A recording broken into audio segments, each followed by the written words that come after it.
As you can probably tell at first sight, Triangle Strategy was led by Asano Tomoya, the producer of Octopath Traveler. When Octopath first came out, the use of HD 2D, as they called it, made the game stand out in all of the best ways, with SNES sprite graphics combined with 3D visual effects, and Triangle Strategy is no different. While I think Triangle Strategy does not look quite as good as Octopath did, simply by virtue of how everything is presented, it more than makes up for it in having one of the best stories about war I've seen in a tactics game, which, considering that is the primary type of story for this genre of games, is a statement I don't make lightly. Triangle Strategy takes what is an incredibly common story beat, small noble has to fight against an evil empire regime, and turns it into one of the most human stories about politics and intrigue that will have players guessing at every turn as to how our main characters will persevere by the end. It also manages to have a decision system that has weight, where the right decision isn't immediately obvious at first glance. In a simpler world, doing the right thing would be a given, but in the world of Triangle Strategy, usually you aren't given the luxury to do so. In a world headed towards the brink of war, with a nation already on the brink of destruction, and vultures from all sides of the spectrum trying to eat away at the last bits of your domain that can barely stand on its own, what decisions will you make to protect your people, and what sacrifices will have to be made to stay afloat? So now that I gave what sounds like a trailer quote for the game, let's take a step back and talk about it without all of that gravitas. Triangle Strategy follows the exploits of Serenoa Wolffort, a budding young master of the Wolffort domain, famed for how the current leader, Simone Wolffort, was instrumental in bringing the Salt Iron War to a close on Glenbrook's side. 30 years ago, the aptly named Salt Iron War was fought between the nations of Hyzant, Glenbrook, and Esfrost over the monopoly of vital resources, salt and iron. Hyzant controls the salt, with it being a central part of their religion. Esfrost has their vast iron mines, and Glenbrook facilitated trade between the nations with access to the Norzelia river that connects them all. After coming to a head where all three nations were depleted of resources, a truce was finally brokered.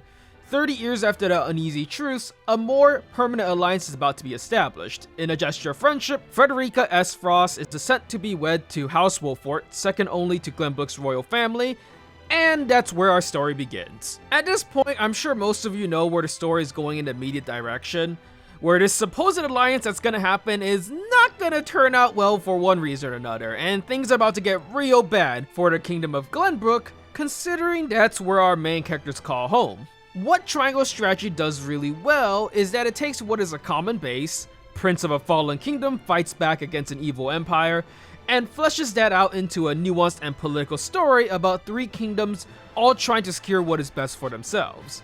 Triangle Strategy from the get-go makes it pretty obvious that each of the nations who make up the continent of Norzelia, Glenbrook, Esfrost, and Hyzant, are all extremely problematic in their own ways.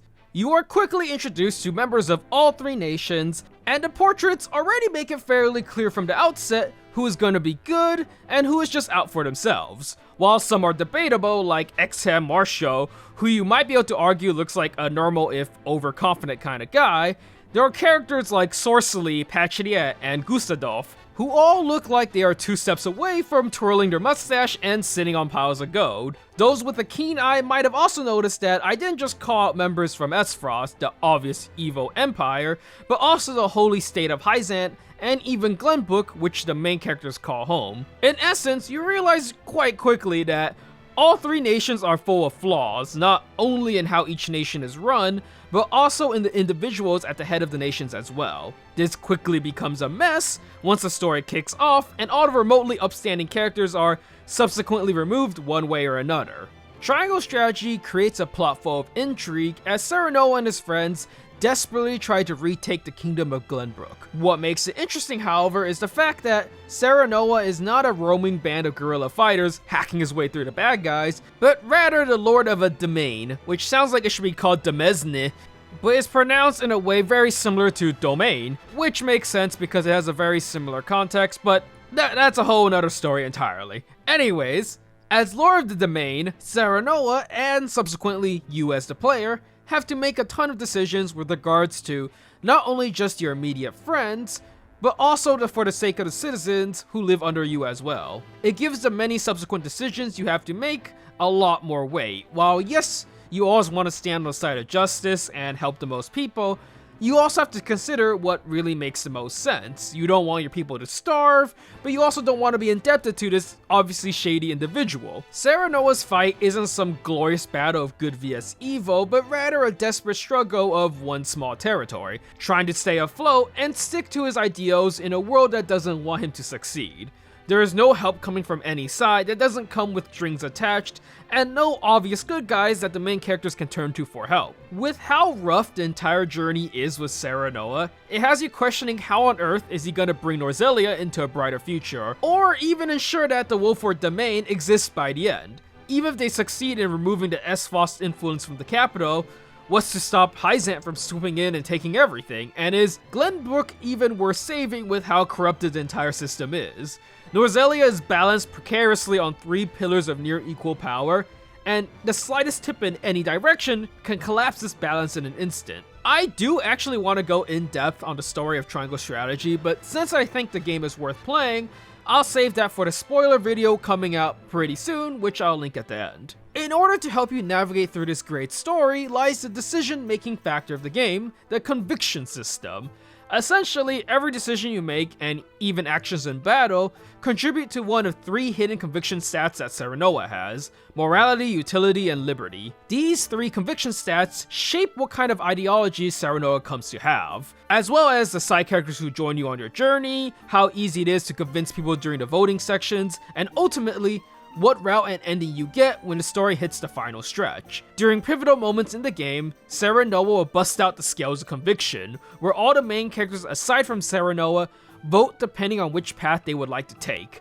At that point, you get to try and convince any of the characters to switch their vote depending on both the information you gather during the exploration sections, as well as your existing conviction stats. While you will be able to see your conviction stats on your second playthrough onwards, first time through they are completely hidden. For the most part, I like the conviction system in Triangle Strategy.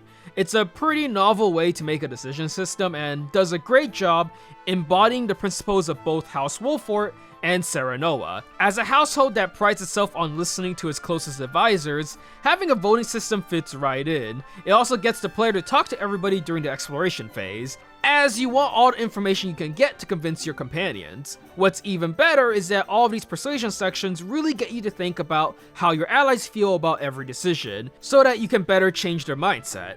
Benedict always seems like an incredibly pragmatic individual, so using facts and logic to try to sway his opinion seems best. At the same time though, he also values House Wolford's honor to a high degree, so maybe going at it from that angle might be better. Convincing each of the main characters is always a fun little event to take part in, and players are incentivized to try and convince as many people as possible thanks to wanting to sway the vote in their favor, and also for conviction gains, but I suppose you wouldn't know the latter until the second playthrough. The only time I thought the conviction system was actively bad was doing one specific early decision, as that decision happened to be one of the requirements for the golden ending, and I had trouble even convincing a single person to sway their vote when I first played it. So naturally, I went to go grind extra battles for about 2 hours, so that I could farm enough conviction points to convince Anna, who's the only one sitting on the fence, which I thought was a little dumb. Aside from that though, I think the whole conviction system was actually quite well implemented. Still, at the end of the day, regardless of how good the story is and how long the cutscenes are, Triangle Strategy is a tactics game, and that gameplay will make or break the experience. Triangle Strategy is a simpler and more accessible tactics game than most I've played before. You don't have to worry about equipment aside from 2 accessory slots, as characters all have their own personal weapons which you can upgrade. There are no classes to worry about, as every character has their own unique class and set skills they'll learn upon leveling up. The most decisions you have to make with training is with regards to what weapon upgrades you choose, and which characters you decide to rank up first. There is no permadeath in the game, so you don't have to worry about keeping everyone alive. If anyone ever falls behind, there are even infinite extra battles you can do to grind your entire team, and when you fail a story battle, you can just retry it, keeping all of the EXP and kudos you gained during the previous try.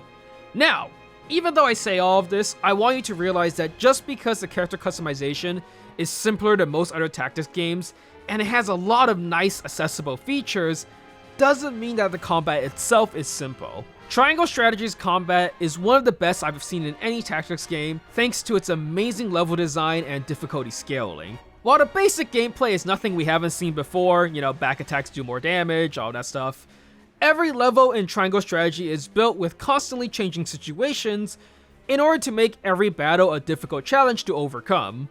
One battle might have you dealing with waves upon waves of reinforcements, using traps to overwhelm your enemies.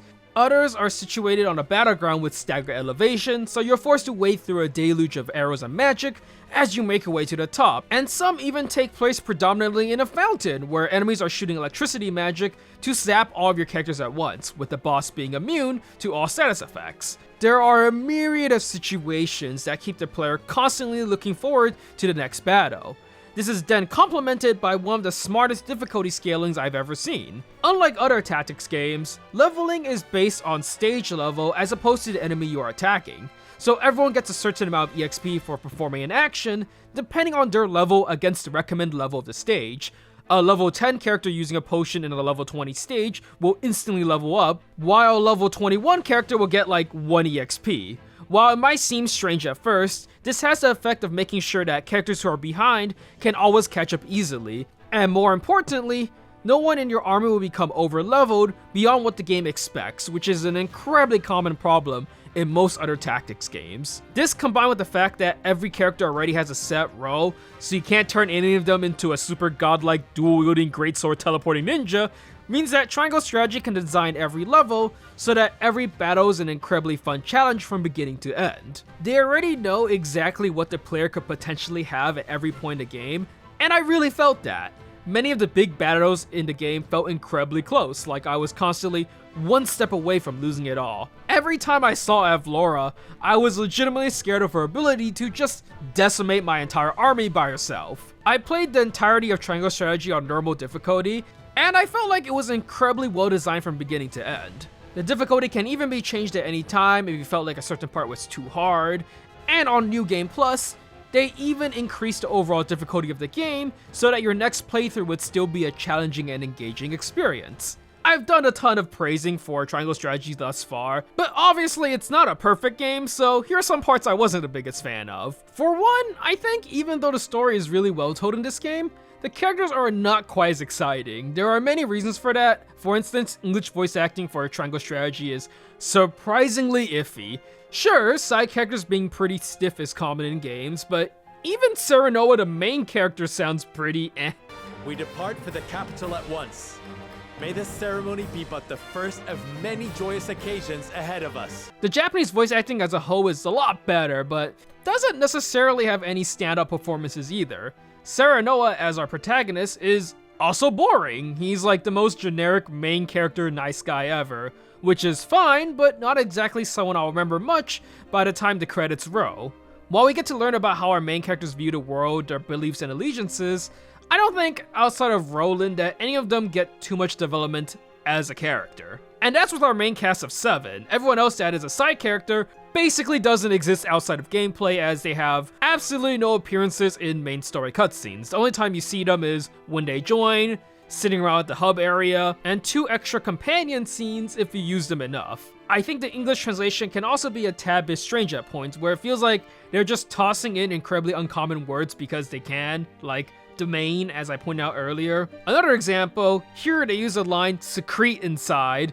Who uses the word this way? Did you mean sneak inside? Some of the dialogue just sounds so weird, which might have contributed to some of the more stiffer performances from some of the characters on the English side. The story and gameplay pacing of the game is also pretty lopsided, especially when you first start. After 10 minutes, you are thrown into your first introduction battle, which takes about another 10 minutes. Then you are plunged into about 2 hours of cutscenes where we introduce everybody. The game then picks up after that, but wow, I can see that being kind of rough for some people. I love watching story bits more than anything, and even I was wondering when the next fight was gonna be. Once the game starts rolling, it does a much better job of balancing gameplay and story, although story is definitely a major focus throughout it.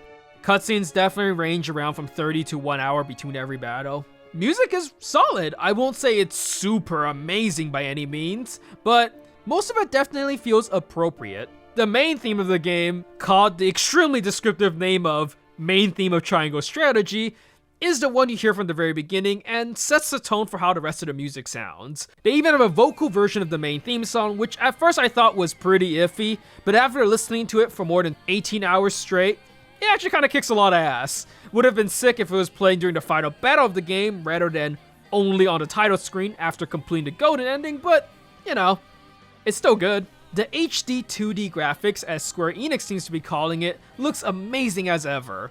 Although, I will say the presentation for much of the game isn't anywhere near as stunning as when I played Octopath for the first time, as unlike the huge, insane, living, breathing bosses in that game, nearly everybody in Triangle Strategy is just a mere mortal and detailed exactly the same as the main character. It still looks good, but it didn't wow me like the first time I saw it implemented in Octopath Traveler. I plan on covering the story of Triangle Strategy in much more detail because I think it's that dang good, but that'll be saved for the spoiler addendum to this one that will come out pretty soon.